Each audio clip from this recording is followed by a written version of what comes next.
mediante la síntesis de los acopladores. Uno es los enlaces fosfatos de alta energía, y para esos enlaces fosfatos hay dos mecanismos.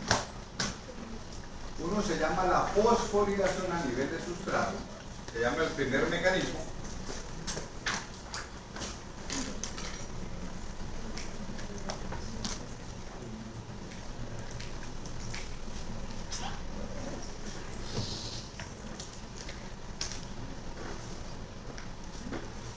¿Qué se da?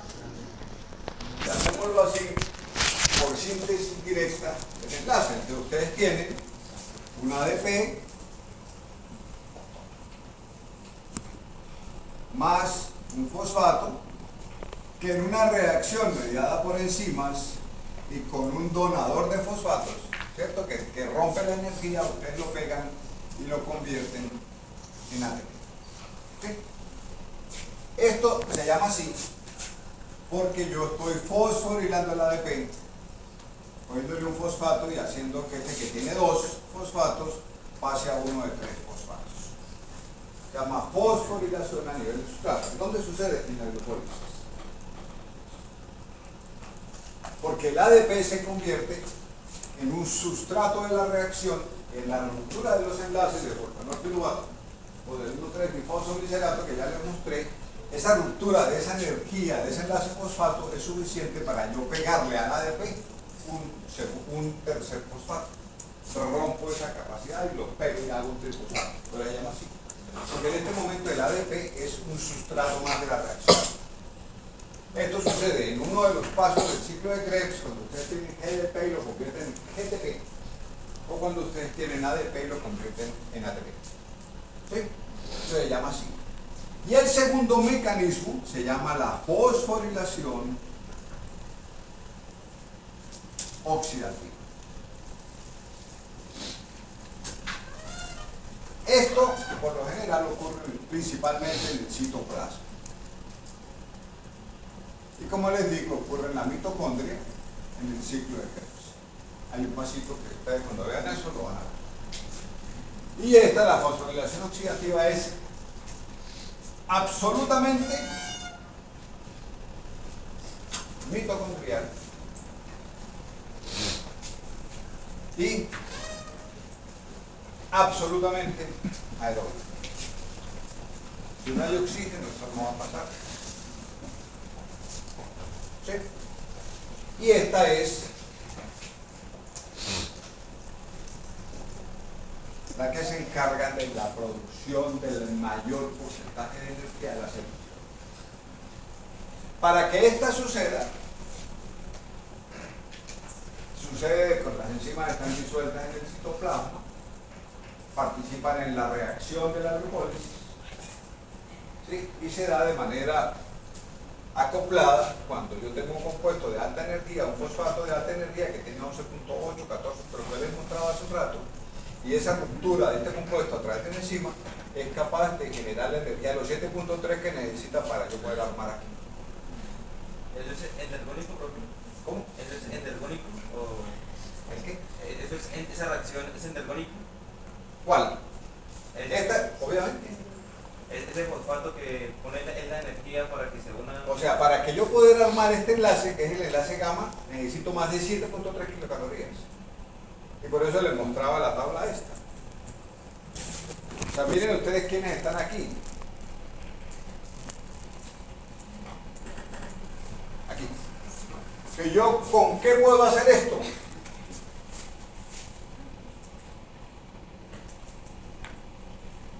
¿Con qué lo puedo hacer? Con fosfenolpiruvato, con 1,3-bifosfoglicerato o con fosfocreatina. ¿Sí? ¿En dónde estoy en este momento? Estoy en el citoplasma. ¿En qué ruta metabólica? En la glucólisis. En la degradación de la glucosa a piruvato. Puede haber condiciones aeróbicas o anaeróbicas, no me importa. Glóbulos rojos no tienen mitocondrias. Necesita energía. ¿De dónde la saca? La plaqueta no tiene mitocondrias. Necesita energía para trabajar. ¿De dónde la saca? ¿Sí? Esto no le importa porque no las tienen, que haya o no hay oxígeno, lo que está haciendo aquí el metabolismo anaeróbico. ¿Sí? Entonces, esto sucede en las células que no tienen mitocondrias o en condiciones de hipoxia o de anoxia. Hay una cantidad de ATP, pero esto no alcanza a suplir ni el 15% de toda la energía que requiere la célula. Entonces necesitamos esta ruta que es mitocondrial y es aeróbica. Y es la que produce la mayor cantidad de energía celular. ¿Cierto? Entonces, a partir de ahí lo que nosotros vamos a hacer es acoplar ese acoplador, valga la redundancia, que ha estado en los procesos de degradación de las rutas metabólicas, que se ha llenado de hidrógenos, son estos, que estaban oxidados, participan en la degradación y ahorita están cargados. Y los voy a mandar para un mismo sitio a que lleven allá la carga de hidrógenos. Yo los voy a desarmar, los voy a reoxidar para que ellos sigan reciclando. Y yo me voy a quedar con estos hidrógenos. Y al final de esos hidrógenos, ¿en qué los voy a convertir? Agua. Más. Ojo con eso. ¿En dónde se produce el CO2? El CO2 que nosotros eliminamos, ¿en dónde lo producimos? Buen apunte. ¿Ah? ¿En dónde producimos nosotros el CO2? Ese CO2 que respiramos, ¿de dónde sale? ¿En dónde se produce el CO2? Principalmente, en varios sitios, pero principalmente ¿en dónde se produce? El mayor sitio generador de CO2, ¿dónde es? ¿Dónde creen ustedes? Que se produzca la mayor cantidad de CO2, ya que lo mencionaron. Bueno, ¿qué organela se produce el CO2 principalmente? ¿Dónde? En la mitocondria. Así como utilizamos el oxígeno, producimos el CO2, allá es donde producimos los radicales libres. El ion superóxido se produce en la mitocondria, que es la que procesa el oxígeno. Ustedes han oído hablar que la mitocondria es el pulmón de la célula, es la planta de energía de la célula, por esa toda razón. Pero el CO2, ¿dónde se produce? ¿En qué parte de la mitocondria? ¿En qué ruta que sucede dentro de la matriz mitocondrial se produce el CO2? En la cadena oxidativa de electrones. ¿Dónde? En la cadena oxidativa de electrones. A ver, ¿en dónde se produce el CO2? En la ATP sintasa. ¿En dónde se produce el agua? ¿En dónde se produce el CO2? En el ciclo de Krebs.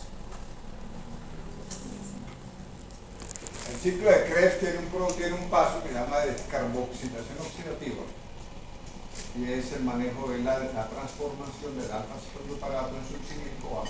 Y el CO2 que nosotros producimos lo generamos intramitocondrialmente, la gran mayoría, porque eso es de otras reacciones de descarboxilación, pero por lo general lo vamos a manejar ahí. Bueno, me interesa esto, que les quede más o menos lo que les estoy contando. Entonces necesitamos producir energía por dos mecanismos, una fosforilación a nivel de sustrato y una fosforilación oxidativa.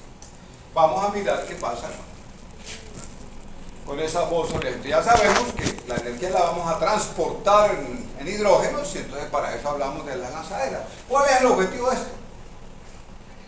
Que cuando yo tengo hidrógeno en el citoplasma lo pueda tener adentro en la mitocondria. ¿Para qué sirve esta lanzadera? Para la misma historia que los hidrógenos del citoplasma de la glucólisis, porque la glucólisis citoplasmática puedan aparecer en la matriz de la mitocondria. O sea que donde yo genere equivalentes reducidos, en donde yo genere moléculas coenzimas cargadas con hidrógeno, coenzimas oxidadas, tengo que utilizar un mecanismo porque la zona donde yo la voy a utilizar es en la planta. Tengo que llegar a la mitocondria. ¿A qué parte de la mitocondria? A la matriz mitocondrial. De acuerdo que hemos dicho que la membrana interna es impermeable, entonces necesito un acoplador, un transportador, un receptor que me los coja y me los ponga a funcionar. Entonces, por eso está este matacho. Que ustedes miran aquí, ciclo de Krebs, sucede en la matriz mitocondrial. Beta oxidación de ácidos grasos, sucede en la matriz mitocondrial. Degradación de proteínas en aminoácidos y metabolismo de los aminoácidos, donde suceden algunos, en la matriz mitocondrial. Que yo voy a tener ahí una gran cantidad de NAD reducido y una cantidad de FA reducido. Pero yo, ¿para qué necesito? ¿Qué necesito esos hidrógenos? Pues para sacarle la energía y poder aprovechar. En ese momento entonces utilizo lo que se llama la cadena transportadora de electrones, la famosa cadena respiratoria, ¿sí? Que no es más que un complejo de proteínas que está anclado a la membrana mitocondrial interna, que tiene una secuencia. Aquí están los componentes, son 4 complejos: el de la NH deshidrogenasa, el de la succinato deshidrogenasa, el de la ubiquinona, la citocromo A3 o citocromo C reductasa y el de la citocromo oxidasa. Esos son los componentes de la cadena respiratoria. Entonces, lo que yo necesito es que aquí está la membrana mitocondrial externa, aquí está la membrana mitocondrial interna y aquí está la matriz de la mitocondria. Esta es la membrana mitocondrial interna. Miren ustedes que son complejos proteicos que están anclados a la mitocondria y cuyo papel va a ser coger el hidrógeno o los hidrógenos que traen estas coenzimas reducidas, entre por el complejo 1 o entre por el complejo 2, y vamos a oxidar el NAD, lo vamos a oxidar, que es el transportador que llegó por la lanzadera o por producción interna, lo vamos a oxidar, y estos hidrógenos los cogen los complejos, los hidrógenos. Se lo van a transferir, van a comenzar a entregarlos. Esto es una entrega a domicilio, van a comenzar a repartirlos. ¿A dónde van a llegar? Van a llegar a este complejo que es un derivado de la vitamina K, que la ubiquinona es un derivado de la vitamina K, la coenzima Q, se sintetiza a partir de la vitamina K, y el papel de este complejo, de este compuesto, es coger los hidrógenos y romperlos. Cuando yo rompo un hidrógeno, ¿qué me queda? Si lo ya un hidrógeno, le digo, hágame el favor y desármame este hidrógeno y devuélvame los pedazos, ¿usted qué me entrega?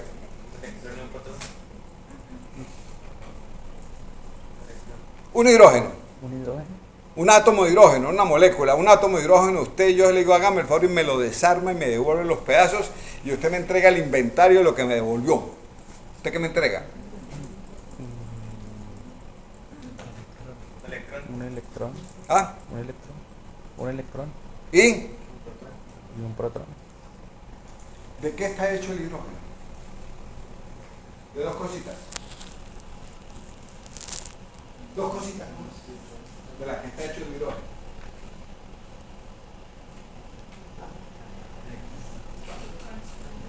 ¿Cómo? Afínenme la respuesta. ¿Cuántos? ¿Cuántos protones, cuántos electrones tiene el hidrógeno? ¿En qué parte de la tabla periódica está? ¿Cuál es el número atómico del hidrógeno? ¿Cuántos crees que tiene? Entonces, el hidrógeno tiene un electrón y un protón. Entonces, el papel de la coenzima Q es coger los hidrógenos, que ya sea que lleguen. Voy a mostrarles aquí aquí está la. Miren ustedes que tenemos aquí una cosa que dice complejo 1. Por el complejo 1 entra el NADH. Y tenemos el complejo 2 y por el complejo 2 entra el NADH. ¿Sí? Entonces hay un complejo 1 que es una NADH oxidasa, y hay un complejo 2 que tiene que ver con el succínico A del ciclo de Krebs. ¿Sí? Y está metido ahí porque el ciclo de Krebs también está anclado aquí, comparte los pedazos de membrana con la cadena respiratoria. Entonces, el FA reducido entra por el complejo 2, el NAD reducido entra por el complejo 1. ¿A quién le entregamos los hidrógenos? A la coenzima Q. ¿Sí? ¿Qué hace la coenzima Q? Nos rompe los hidrógenos. ¿En qué los rompe? Si le entregamos 2 hidrógenos del FADH o del NADH más H, pues nos va a entregar 2 protones y 2 electrones. ¿Cierto? O sea, él recibe una molécula de hidrógeno que es un H2. FADH2, te recibe la molécula. Entonces coge cada protón, cada átomo de hidrógeno, lo va a romper, y esta coenzima Q lo que hace es separarme los hidrógenos en protones y electrones. ¿Sí? ¿Qué hace la coenzima Q con los protones y qué hace con los electrones? Entonces, los protones, los saca para el espacio entre membranas, los bota, y los electrones se los entrega a una cadena que se llama la cadena de citocromos, que están compuestas de hierro, que tienen un grupo hemo parecido al de la hemoglobina y tienen un hierro en estado férrico. O sea, tienen un hierro más 3. En ese momento, el citocromo coge el hierro y se oxida. Perdón, sí, se oxida porque queda hierro más 2, se devuelve, pasa del estado férrico al estado ferroso. Y en ese momento se desestabiliza y se carga. Y al ladito está otro citocromo que tiene un potencial de oxidorreducción menor. El otro le dice: yo lo necesito, te coge y se lo entrega. Ese lo retiene, pasa al estado oxidado, al estado reducido, y va saltando ese electrón, el citocromo, hasta que al final existe uno que está por aquí atrás, que es el complejo 4, que tiene cobre. O sea, no tiene hierro, sino tiene cobre, y que funciona, y que tenemos aquí a alguien que grita por esos electrones, que es el oxígeno. El oxígeno que es el más oxidado que está allá, está llamando a los electrones que vengan rápido, que lo necesita para neutralizarse, y entonces en ese momento, al final en el complejo 4, el oxígeno termina recogiendo los electrones, pero en ese momento tiene que también recoger hidrógenos, para poder neutralizarse y formar agua. ¿Qué pasa si el hidrógeno no entra? Entonces el oxígeno coge los electrones, se carga y queda como un ácido superóxido, y se vuelve malo, se vuelve dañino, se vuelve un radical. O sea, si los electrones llegan solos hasta el oxígeno se carga negativamente y aparece el ion superóxido. ¿Qué ha diseñado la naturaleza? Que cuando los electrones llegan aquí, estos protones que estaban aquí afuera, que fueron saliendo en la medida que va saltando, que están desarmados aquí afuera, tienen que volver a entrar. ¿Sí? Para volver a juntarse con el protón, con el electrón, rearmar el átomo de hidrógeno, juntarse con otro átomo de hidrógeno y neutralizar al oxígeno, y al final producir la moleculita de agua.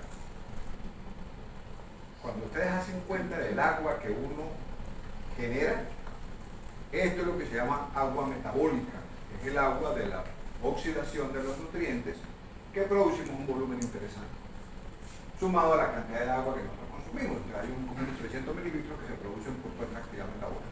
Bueno, vamos a mirar cómo se hace. Yo les decía que al final ustedes van a ver que aquí, entonces en la medida que la coenzima Q descompone el hidrógeno, empieza a trasladar los electrones y los protones los comienza a bombardear para afuera. Los va a dejar aquí, esta es la membrana externa, los protones van a quedar en el espacio entre membranas. ¿Qué va a pasar aquí? Que este espacio entre membranas, ¿qué pasa si yo le pongo una sobrecarga de protones? ¿Qué va a cambiar?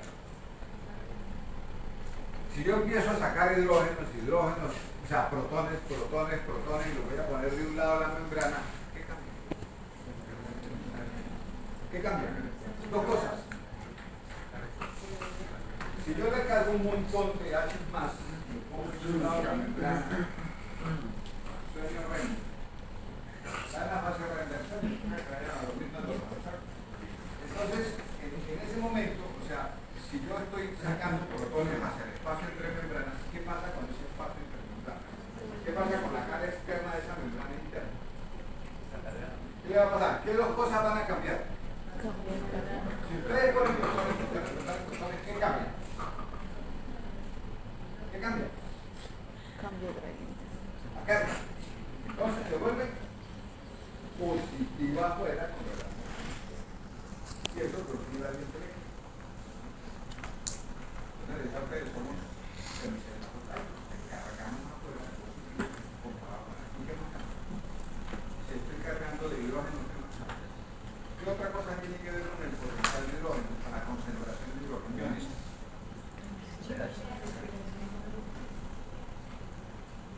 Entonces, lo que yo estoy generando con esa cadena respiratoria es un gradiente electroquímico. ¿Sí? Cuando yo empiezo a descomponer el hidrógeno, me quedo con los protones y los comienzo a trasladar. Y los protones van saltando de citocromo en citocromo, entre el hierro hasta el final al cobre, pero con esa fuerza yo estoy sacando los hidrógenos al espacio. Lo que yo hago aquí, en este momento, es generar, aquí está, miren ustedes, el complejo 1, entra el NAD, el complejo 2, entra el PAD y entra a la coenzima Q, descompone, le entrega esto a los citocromos y al final el aceptor final es el complejo 4, que es el citocromo A3, se llama la citocromo oxidasa, que es rica en cobre, que coge los protones, los junta con los electrones y los produce a la molécula italiana. Y neutraliza el proceso. ¿Pero qué me gané? Que tengo la membrana interna desestabilizada. ¿Sí? Recuerden ustedes que es bien jodida, que ella es semipermeable, no deja entrar nada. Tengo un exceso de protones afuera, tengo un pH ácido afuera y tengo una carga positiva afuera comparada con adentro. ¿Qué tengo que hacer para estabilizar la membrana? ¿Qué tengo que hacer? Pues volverlos a entrar. ¿Sí? Si el problema fue que los saqué en contra de su voluntad, ¿qué tengo que hacer para que se calmen? Pues volverlos a entrar. Pero acuérdense que tenemos un problema con la mitocondria, con la membrana interna, que es casi impermeable. Entonces, ¿qué tenemos que utilizar? Una ruta de acceso. Y esa ruta de acceso, aquí está el complejo 1, aquí está como el NAD, H se oxida, entrega los dos electrones, los dos protones salen, aquí salen son 4 protones, entran 2, y aquí salen los protones, la coenzima Q los bota al espacio entre medio. Luego aparece el complejo 2, que es el complejo de la succinato de deshidrogenasa, aquí, ¿sí? Ustedes lo ven que trabaja a partir de la oxidación de los ácidos grasos. Entonces también hay un proceso de entrega de los hidrógenos a la coenzima Q, y la coenzima Q lo que hace es que se rompe y libera los dos protones y los dos electrones. Esos dos electrones se los entrega, los dos electrones se los entrega el complejo 3, que es el citocromo C. Entonces ya pasa, tienen un grupo hemo, que pasan del estado férrico al estado ferroso, y comienzan a saltar los electrones, van saltando de citocromo en citocromo, y entonces empieza a aparecer que lo que estaba oxidado se reduce, lo que estaba oxidado hay un sistema de oxidorreducción, como les conté al comienzo, y al final, lo que yo tengo aquí en el complejo 4, que es de la citocromo oxidasa, es que esos protones que estaban afuera tienen que volver a entrar de alguna manera para poder reunirse con el oxígeno y formar la molécula de agua. El oxígeno está en la matriz de la mitocondria. Entonces, al final yo tengo una molécula de agua. Entonces vamos a mirar por dónde entra. ¿Qué mecanismo diseñó la naturaleza para volverle la estabilidad a la membrana interna? Para que ese gradiente de pH y ese gradiente eléctrico se neutralice y vuelva a la normalidad, yo tengo que entrar nuevamente, los protones a la matriz de la mitocondria para que se encuentren con el oxígeno y formen la molécula de agua. Y eso, aquí están los potenciales de oxidorreducción, miren ustedes, vamos del más elemental, que es el NADH, que está cargado, hasta el oxígeno, que es el más oxidante, te va saltando primero al complejo 1, al complejo 2, a la ubiquinona, y a partir de ahí la ubiquinona, que es la que hablamos ahorita de la coenzima Q, y luego aparecen los hierros de los citocromos, y al final el cobre, que es el de la A3, que no sé, aquí hay un error, aquí no es, este citocromo A3 no tiene hierro sino cobre, que es el que al final recibe los electrones y se los entrega al oxígeno. Este es el que más da y este es el que más pide. Recuerden ustedes que el hidrógeno es manisuelto y el oxígeno es súper exigente. Él está que le quita hidrógenos al que sea, que le roba electrones al que sea. Entonces, lo que está pasando es esto. Un complejo 1, un complejo 2 que se encuentran con la coenzima Q, aparece ruptura de los hidrógenos y los hidrógenos son sacados, la membrana se carga positivamente afuera, se carga, baja el pH y eso hace que se abra una compuerta. Y esas compuertas son estas cabezas que ustedes ven ahí de unas proteínas transmembrana que está formada por las unidades F0 que es intramembrana y las unidades F1 que es que mira la matriz, y el paso de los protones por este complejo es lo que se llama fosforilación oxidativa. ¿Sí? Estos protones cuando entran comienzan a funcionar como una veleta y esto genera es lo que se llama una fuerza proton motriz. ¿Sí? Así se mueven los paramecios, así se mueven los flagelos, así se mueven los cipios de las bacterias que son eucariotas, que son procariotas y no tienen mitocondrias. Que utilizan unos intercambiadores de protones para generar movimiento. Y a partir de aquí, la energía que da el poner a funcionar esta cabeza que es giratoria es suficiente para que el ADP que está por aquí disuelto y el fosfato que está por aquí disuelto se junten y aparezca el ATP en un complejo que se llama el complejo de la ATP sintasa o de la ATP sintetasa, que es la responsable de la fosforilación oxidativa. Y miren ustedes, ese es el modelo quimiosmótico de Michel. Fue descrito en 1961. Le mereció un premio Nobel en el año 1978. Después aparecieron en los comienzos del año 2000, aparecieron unos genios tratando de tumbar esta teoría en muchos laboratorios en Europa y en Estados Unidos. No fueron capaces de rebatir la teoría de Michel del 61 y esta es la teoría que sigue vigente de este modelo de fuerzas protones motrices capaces de mover unas unidades fosforilantes que hacen que el ADP se junte con el fosfato a partir del paso de los protones por estas unidades F0 y hacer síntesis de ATP. Esta es la principal forma de sintetizar energía de las células que tienen mitocondrias. O sea, células aeróbicas, nosotros. Salvo el glóbulo rojo, salvo las plaquetas, que no tienen este mecanismo, entonces utilizan eso. ¿Ustedes han oído hablar del tejido adiposo pardo? ¿Cuál es la diferencia con el tejido adiposo blanco? ¿Cómo? La cantidad de mitocondrias. ¿Sí? Pero además de eso, de que tiene un color distinto por la cantidad de mitocondrias, ¿qué otra característica particular tiene? La distribución de la grasa. La distribución de la grasa. Son globulillos pequeños en lugar de una gran bomba. Son glóbulos más pequeñitos. ¿Y funcionalmente qué pasa? ¿Cómo?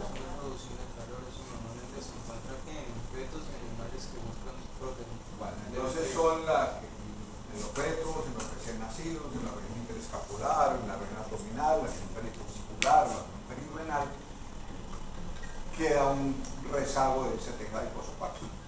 Pero ¿qué es lo que pasa con el tejido adiposo pardo? Que tiene unas proteínas por aquí que se llaman las UCPs. Se llaman así, proteínas UCP. ¿Qué quiere decir eso? Se llaman proteínas desacoplantes. Uncoupler. ¿Sí? Entonces, estas proteínas aparecen aquí, o aparecen aquí, y cuando la membrana se desestabiliza, las proteínas forman un canal. ¿Y qué creen ustedes que pasa por ese canal? ¿Qué se cuela por ahí? ¿Qué está en exceso afuera y quiere entrar? Los hidrogeniones, entonces se cuelan por ahí y no utilizan esta ruta. Pregunta: ¿cuál es el producto final de una cadena respiratoria que no use las unidades fosforilantes sino las proteínas desacoplantes? ¿Cuál es el producto final de la cadena respiratoria acoplada a la fosforilación oxidativa? ¿Cuál es la razón de ser? Pónganmele apellido. ATP. ¿Qué pasa si yo utilizo un canal en el que no tenga que hacer fuerza? Puedo entrar de chori sin ningún tipo de gas. ¿Ustedes creen que va a pasar? No, claro. ¿Cómo? entonces los protones van a entrar, se va a formar agua, no va a haber ATP, pero ¿qué sí se va a producir? Entonces las proteínas, el ácido, el tejido adiposo pardo es un tejido que genera calor en vez de energía. Entonces, ¿por qué razón cree que los animales que hibernan son ricos en tejido adiposo pardo? ¿Has visto a los soyoki? ¿Al wiripú? ¿Qué comen? A ustedes toca preguntarles por el wiripú. Ustedes no saben quién es el soyoki. ¿Ah? ¿Qué es lo que hacen ellos en la época, pues, en el otoño? ¿Qué es lo que hacen ellos en el verano y en el otoño? ¿Qué hacen los osos en el verano y en el otoño? ¿Qué comen? ¿Qué se roban? ¿Qué viven escarbando para